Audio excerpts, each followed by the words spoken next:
quick. It's December the 20th. Woo! 5 days till Christmas. Figured I'd go ahead and make you another installment here. It ain't gonna come on the same day, but I'll have it on my computer ready. I ain't got nothing else to do today, so I'm gonna do this. Make a couple of these about my life in a small town. My house. We'll get to that later. Boy Scouts is probably one of the best times of my life. I got in there probably at 9 or 10 years old. I remember the first time Mother went and got my uniform. You used to have to go to Jasper, right there in front of the city hall. Not the city hall, the courthouse in Jasper.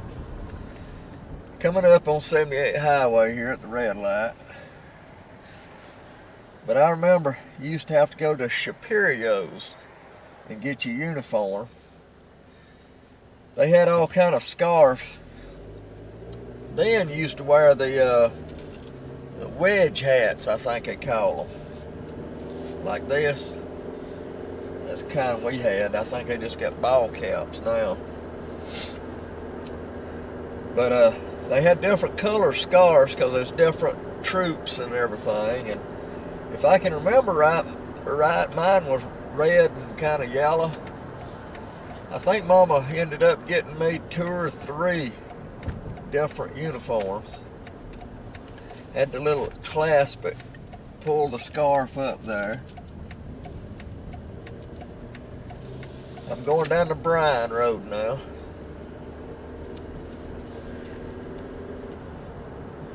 I thought that was something, getting that uniform, just getting a uniform. And we used to march in parades and stuff that they would have. They taught us how to hold the American flag, don't let it drop, and how to fold it. Taught us a lot of things. Went through several scoutmasters, and the 2 that comes to mind the most. C.D. Campbell, he was the dad of Dennis Campbell of Campbell's Pharmacy in Adamsville. And David Campbell, you know, he went on to play big all-star at Auburn and ended up at Miami Dolphins. He coached Walker High School for a while. Anyway, their dad was the first scoutmaster. And we used to meet at the old, what do they call that? It was like a mining store. The name slips my mind, but that's where we used to meet. And you used to have to study and the different troops. I think to start with, there's an eagle and a flaming arrow. And I can't remember which one I was in. I think I was in the Eagle Patrol. Had different patrols. I ended up making another one when I got older, and it was basically my patrol. And we looked around, studied on it, see what was going, and we ended up calling it the Panthers. I don't know why. I just like that, you know, because you have it stuck on your arm. You know, as a little kid, you think you're in the Army or something. And, you know, that was a big deal back then. So, I remember we used to play games and stuff like that when we'd go to the meetings. And the one that I remember most, the game, is still the flag. You got pick sides. You had just a rag in the middle of the thing. You in a line, both lines, and the scoutmaster went and gave each one of us a number in secret. You'd go whisper in your ear and go 2, 3, nobody knew who was going to do it. So he'd get up there, he'd say, 2! And everybody would go towards the flag.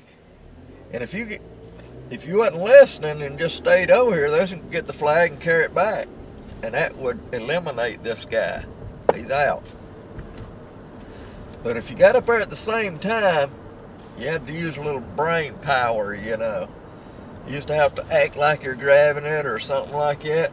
And if you got the flag and somebody tagged you after you got it, you're out. So, you know, you had to study on it and get good at it.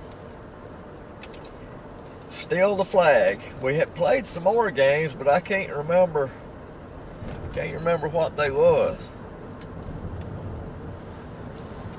And there's a lot of games and stuff like that. What else we got? The meetings. Like I say, each patrol had their own meeting, and you studied because you had to memorize the scout law and the motto, and you had to study on getting merit badges and stuff like that. You know, because the more merit badges you got, you went up in rank. You started out as, what, a tenderfoot? Yeah, I think it was. And then like something else. You know, it ended up, the furthest one was the Eagle Scout, or the Explorers. That was older boys, Explorers or something. But that's what you got the merit badges for, and you had to have a lot of merit badges to become an Eagle Scout. And I ended up being an Eagle Scout, so it was awesome. Big part of my life. I know we used to, with both of them, especially Tommy Lasham. We used to just meet at his house and just hang around his house and watch TV and have fun. And, you know, he was a good scoutmaster. So was CD. And it seemed like we had another one, but he must not have done too good because I don't remember him too good. But I remember Tommy Lasham, and we used to go on a lot of camping trips.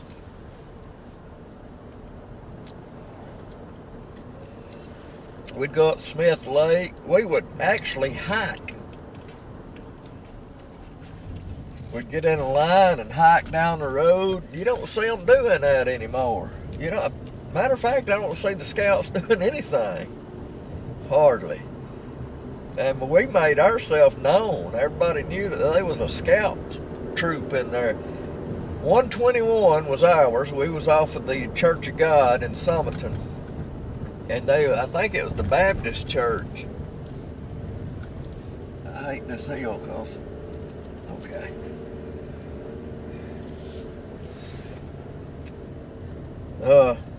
And they was 122. But I remember selling donuts where we could go on these camping trips and stuff like that. And we would just, you know, just hike.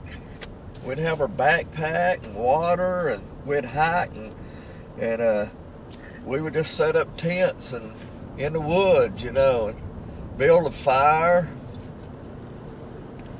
And then you get invited to Camp O'Rear.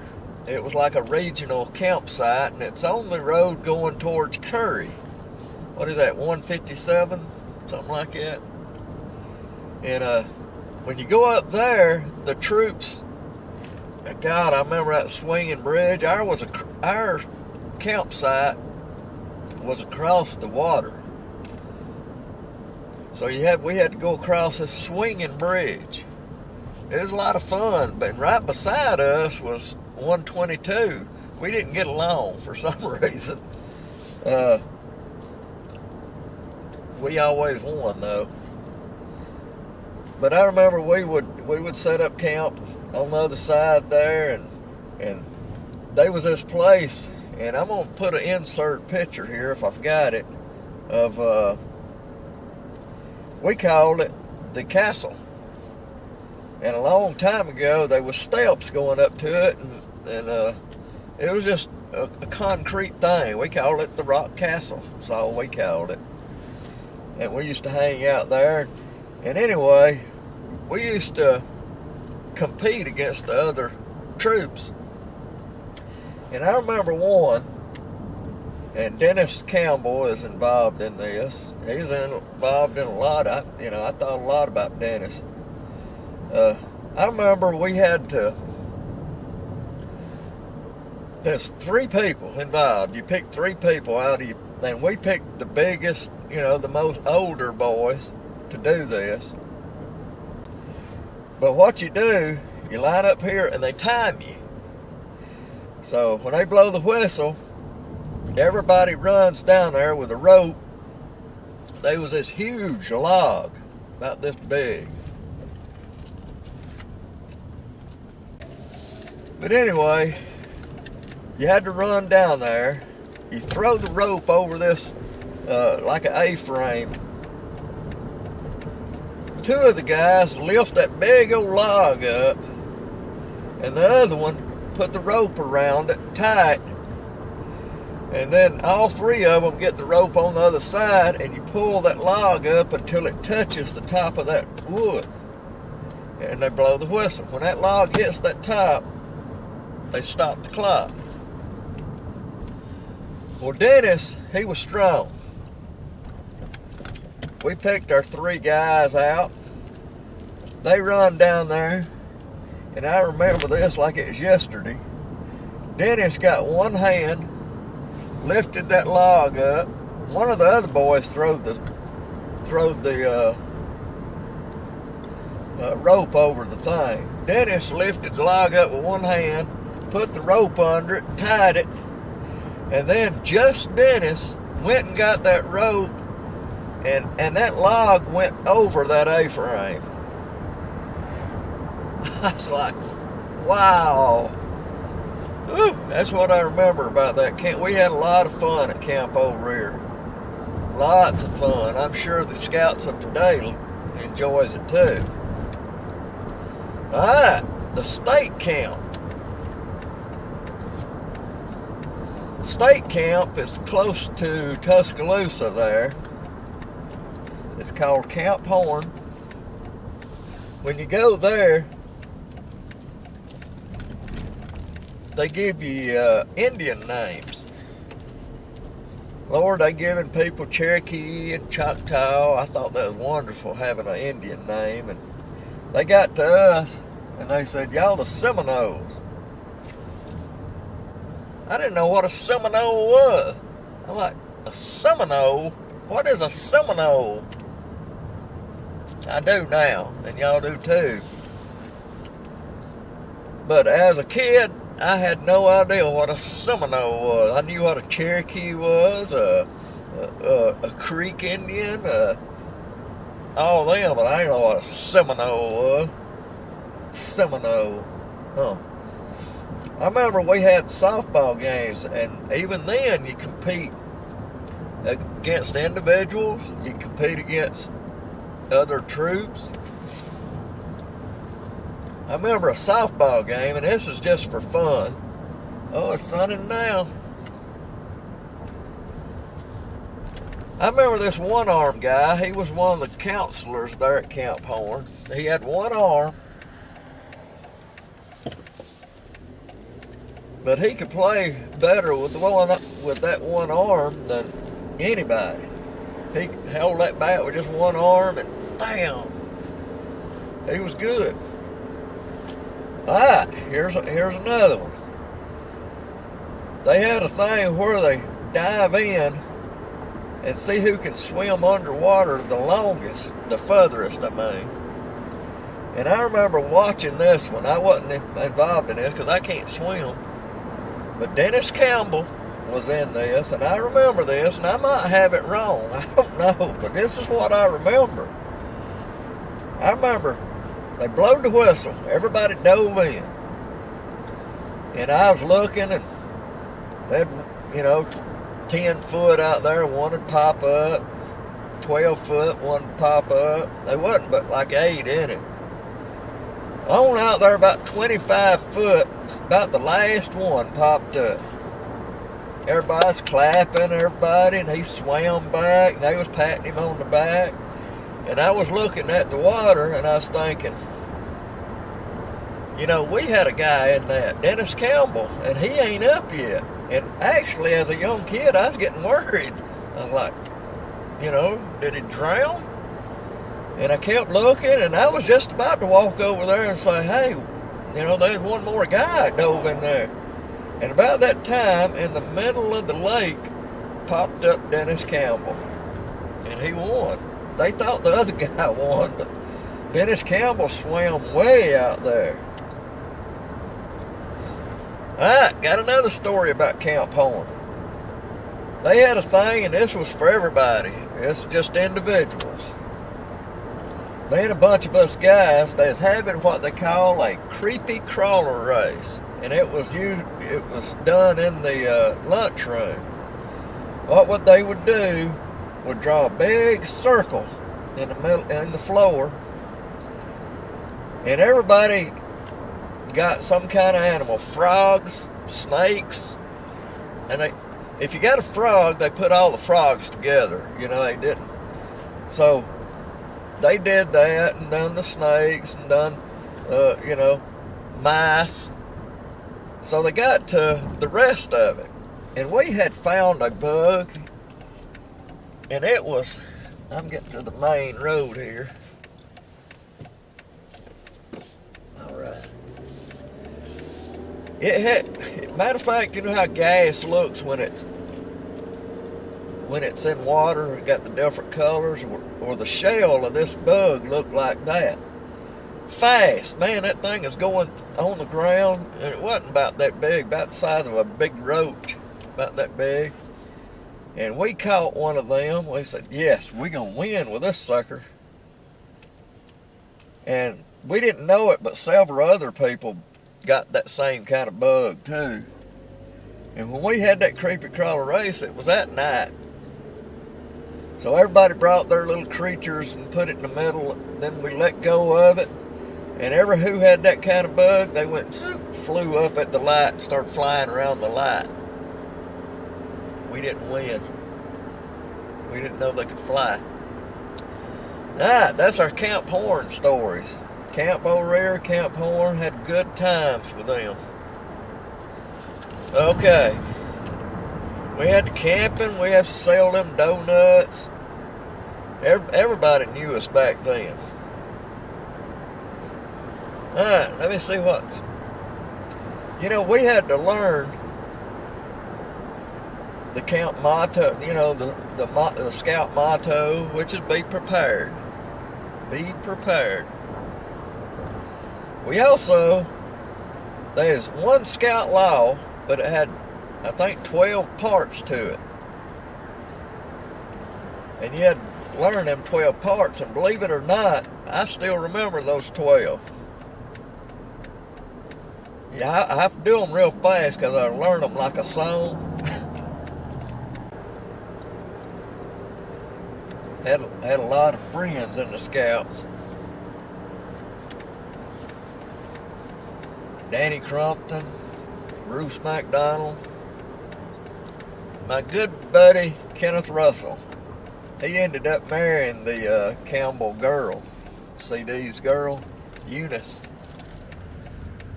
Me and Ken was once, you know, I rode him around on my motorbike everywhere. Had a lot of fun. Alright, now we out of all that traffic. This is Saturday, so there's a lot of traffic out here. Alright, I want to see if I can't remember the 12 parts of the Scout law. The Scout is trustworthy, loyal, helpful, friendly, courteous, kind, obedient, cheerful, thrifty, brave, clean, and reverent. Ha! I still remember them things. Somebody, my son, he got in the Scouts one time. They didn't never do nothing. I ended up taking him out because they never did do nothing. Matter of fact, they was teaching them how to, I don't know who the Scoutmasters was, but they was like teaching them how to shoot a gun and stuff. And at that young age, I didn't think that was appropriate. So he didn't go back. They didn't do nothing. You know, we used to march it. Everybody knew we was the Scouts because we was involved in everything. We would go door to door selling donuts. I mean, we did things. I don't know if they do things now or not. I ended up having a lot of friends in the Scouts. A lot of guys went through there. A lot of them didn't have enough money to buy uniforms, and we would actually buy them a uniform. And we did a lot of things for the community. You know, I just don't know if they do that now or not. Maybe they do, I don't know. But I don't remember it. I had never seen them out. Every once in a while I'll see them, you know, in a Christmas parade or something. That's the only time I see them. So I don't know if they do anything. Yeah. Okay. Kenneth Russell, Doyle Devaney. Lord, there's a bunch. Too many to mention, I swear. They're just too. Danny Crumpton. They just too many to mention. There's a lot went through there. I eventually got enough, and you got this little sash that goes across you right here. Has your merit badges on it. Mine was filled up. A lot of them was kind of easy to get, but some of them you had to work to get them, really. A lot of the merit badges was up here. A lot of them you had to do things to get them. And that's the way you become a first class scout. I forget now what the ranks are, but I ended up an Eagle Scout. And that was when I was like 15 or 16. So I stayed in the Scouts, I guess, 15 years. That was a big part of my life, the Boy Scouts. If you got any kids, put them in the Scouts. Maybe they'll do something. Maybe they do, I just don't know. But I do know I don't never see them. You know, and we was seen. They taught us how to hold the flag. American flag never touches the ground. You're supposed to hold it straight up. All the other flags is tilted. American flag is never tilted. They taught us how to fold the flag. Taught us how to be Americans. Alright. I've made this installment now of the Boy Scouts, and I'm sure there's a lot more stories that I hadn't got. I know one guy, we was kind of mean to him. We was camping up at Smith Lake at Malden's fishing camp. And this boy couldn't swim, and we kept telling him, and I couldn't swim either. But we kept telling him that we was gonna, when he went to sleep at night, we was gonna put him in the lake. He went to sleep with a life jacket on. We thought that was funny. Yep, he went to sleep and had his life jacket on. Alright, that's about all I got. Hope it didn't take too long. So that was my time in the Scouts, and there are a lot of stories that goes with this, but I'm just telling you the little bit of each one of these stories. And so see you on the next one.